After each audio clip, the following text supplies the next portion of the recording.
అడుగుతున్నాడు. వాళ్ళ పై ఆఫీస్ వచ్చాను తినకన గారు సీట్లోకి వెళ్ళాక మొదలు కాళ్ళు చూడండి ఈయనంట ఎరా ఈ రత్నాలు ఏమి తినేసేవాడు కదా.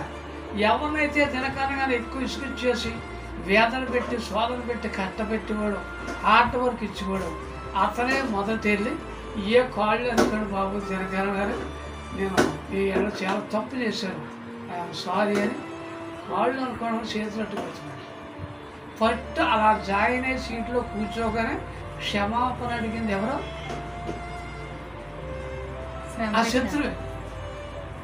నీ ప్రవర్తన అంతట్లో ఎక్కువగా అధికారానికి అప్పచెప్పినట్లయితే నీ శత్రువుడు ఏమవుతాడు? మిత్రుడుగా మారుతాడు. అక్కడి నుంచి నాలో చాలా తప్పులు రాయికి బాగా జరగగా చేసినట్టు పట్టు పట్టుకున్నాడు సీట్లో ఫస్ట్ అటెండ్ అయింది ఆయన అవునా ఏమన్నా. అందుచేత మనం సాధన వచ్చినప్పుడు దేవుని స్తుతించి దాని నుంచి విడుదల విమోచన కలిగేటట్టు మనం ఏం చేయాలి? ప్రార్థన చేయాలి. ఆ యాకోబు రాసిన పత్రికలోనే 5:13 స్పష్టంగా ఉంది కదా,